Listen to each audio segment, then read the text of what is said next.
So I know a lot of y'all been questioning me about what's been going on with Brat Loves Judy.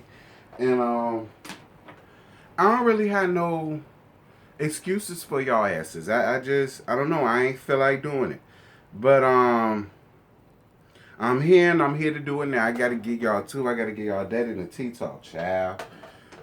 So here we go. Brat Loves Judy, Season 1, Episode 2, Respect the Legends. So the episode continues with Brat coming back home to explain why she was so damn angry, because I didn't understand it. But admits that she's a work in progress because of past relationships. I totally understand that, Brat, but I really want you to work on that because you annoyed the fuck out of me down in the middle and down to the end of this thing. Just being honest. So Judy seems to work a lot, and Brat feels like she's the main piece, and her computer. My bad, y'all. I got stuff all over here. And her computer and her telephone are her side pieces. Um, I would be curious to know if she always worked the same amount then as she does now. Maybe not so much then than now because of COVID. But I can kind of understand Judy because Judy does have a company. It's a tangible company that she is moving from point A to point B. That's no easy task. Not to mention, she's also planning a surprise party and a proposal for your ass, Brat. So get that damn woman a break. She got a lot going on. Deja coming, Kenzie coming, your family coming, friends is coming, your sister coming, these 3 rings is coming, her business is coming. She got a lot going on, girl. And another thing that y'all got a lot going on of is them damn dogs. Like, listen, I like a dog just like the next bitch, but I'm only having one to a household. I'm not having 5, 6, 7 dogs and all them bitches is in my damn bed. Like, girl, I guess y'all and y'all dogs, girl, y'all worse than the white folk. So she tells Brat about Deja and her daughter Kenzie moving in, and Brat jokingly tells Judy that she needs to respect the legend, and Judy takes it a certain way. You know, Judy is mighty funny because later on in the episode, you got upset with her for her twisting your words and making your words feel, making her words making you feel away. So I just found it funny that the shoe was on the other foot and you didn't like it. I'm just bringing it up. It happened to you first. You said something that she didn't like. And then she turned around and then you said something that she didn't like. And then you placed all that blame on her. I mean, I'm just saying. I like Brett and Julie a lot. I'm just calling out the behavior. Like, a lot of the behavior that y'all call out, the both of y'all possess. So I just be finding it interesting. But I'm just saying. I'm letting it alone. I ain't got no sides. But I will say this, though.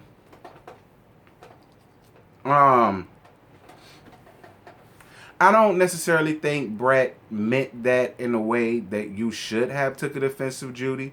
I could kind of understand how you kind of would take it offensive with Brett being who she is and then she saying something like that. But I just feel like y'all been together all this time. Y'all live together. Y'all seem to be really in love with each other. I just feel like for as much as y'all are in love with each other, y'all should know when the other person is joking and when the other person is serious.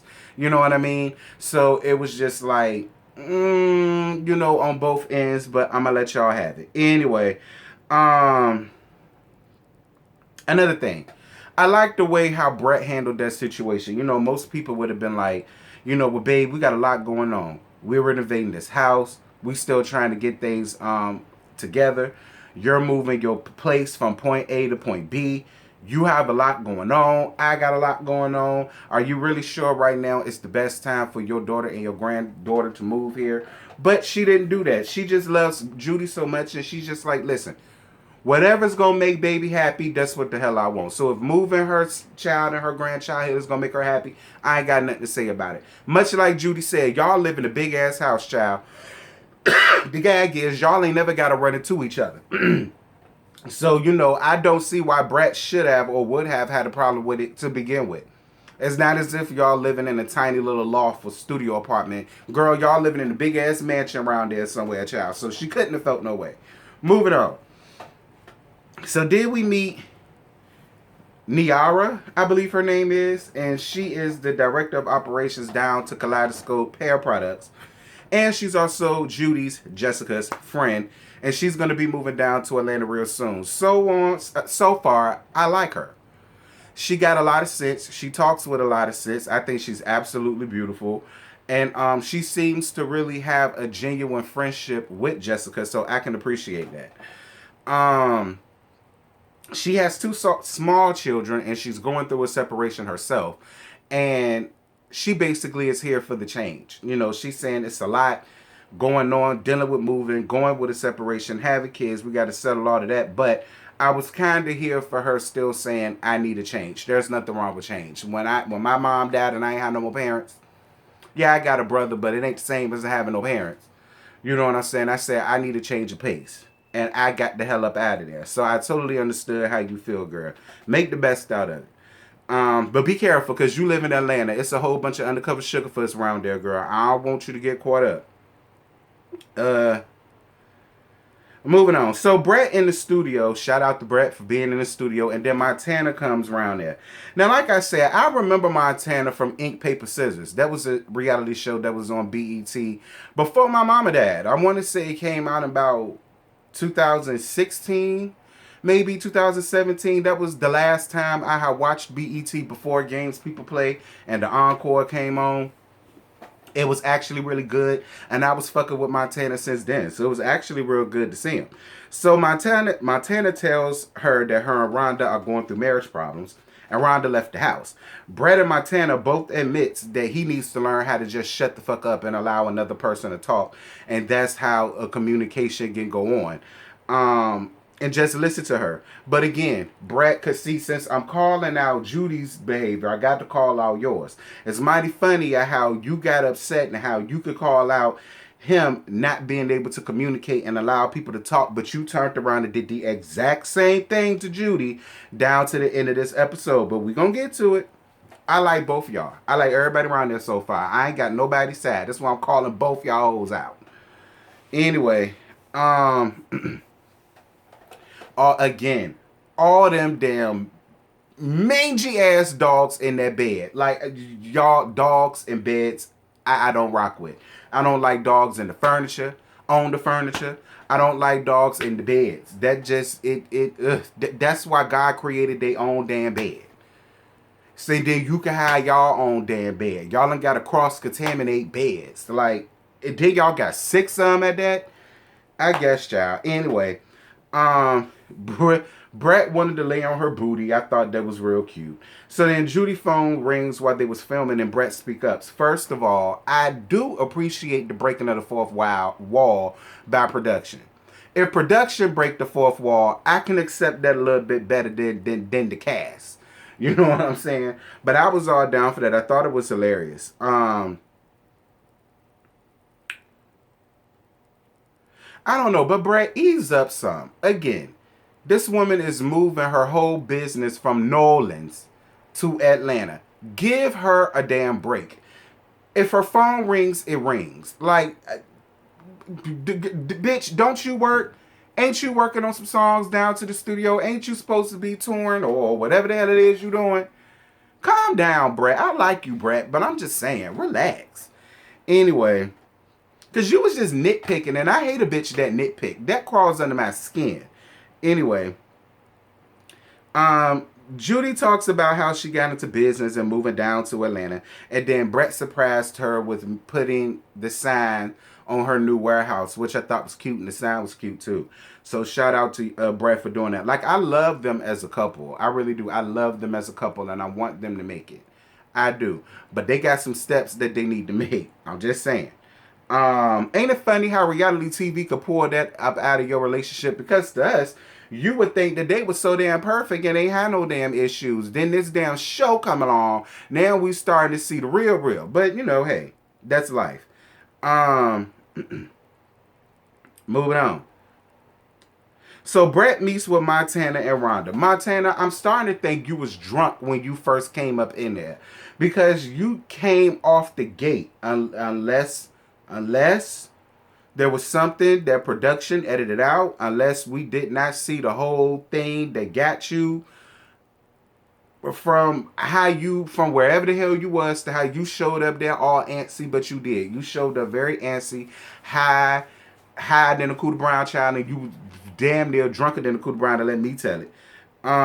So then Rhonda does admits to hitting below the belt and saying some very disrespectful things to him when they get into an argument, and she takes ownership about that. Taking ownership and taking ownership and apologizing are two totally different things, and I hate when people get it confused. Me taking ownership is not the same as apologizing. That's just me saying, yeah, I did it. That's a nice way of saying, yeah, I said what I said, bitch, get over it. But it's a whole nother thing to say, you know what?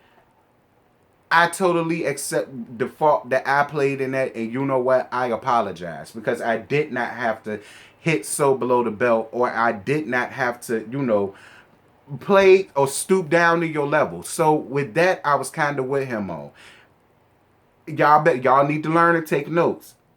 Taking accountability is not the same as apologizing. You can do both. But according to Rhonda, she's basically saying, well, how the hell else am I supposed to react if he's always making me feeling disposed of? Meaning, which is what a lot of most niggas do. Get out my house. Stop spending my money.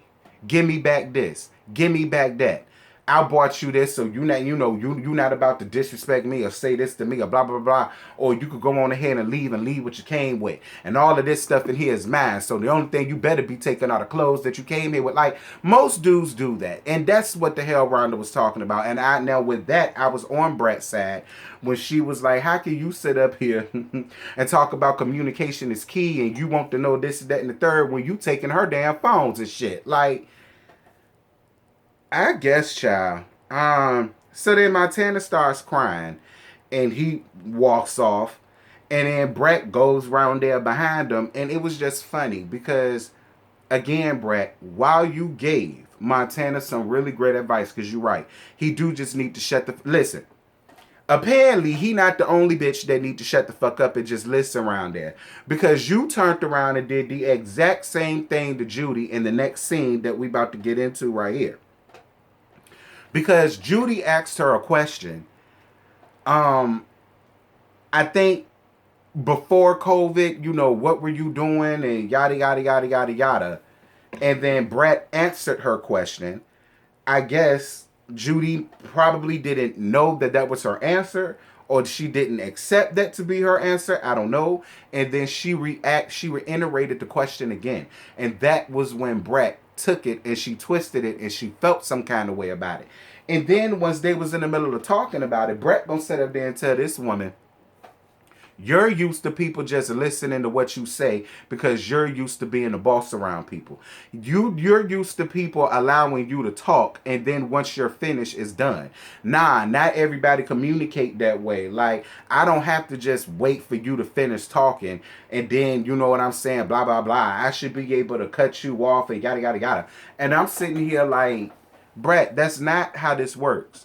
That's not how any of this works. Like, that's not how a conversation is supposed to go. See, we can't have a conversation if I can't even finish getting off what the hell I have to say. That's how things get unresolved and go unresolved. Because when you do that to people, that's when people just sit on their feelings and they be like, you know what? It don't even matter. It's all good. It's all right. And then they keep that shit bottled up inside of them. And that's not fair. You sitting up here talking about something, it ain't fair for her to just say whatever she want to say without you being able to cut her off. That ain't fair. Like, it's... Again, I love Brat. I love Judy. I want them to work. I believe they can work. I definitely know they love each other. I believe they're in love with each other. The both of them really want to marry each other. I think they did get married. I ain't sure. I wanted to work. But... a lot of the things that y'all say y'all don't want to do to each other, y'all been doing since last week. Well, the week before last, because I'm late for this review. No shade. No shade. So, listen. Rhonda and Montana are a prime example of what y'all don't want to be. So, if y'all don't want to be like them, y'all need to nip that in the bud now. And Montana and Rhonda is no shade. I like both of y'all. Like I said, I've been liking Montana since Ink Paper says it back in 2016. I ain't got no problems with Montana. But me and Montana, me and you could never date, because I swear to God, I'd have been went upside your head with a goddamn skillet. Like, that's real shit. Like, oof. Not that I condone violence, especially domestic violence. I don't believe in that. But y'all, that's really all I got. I ain't got no more to give you.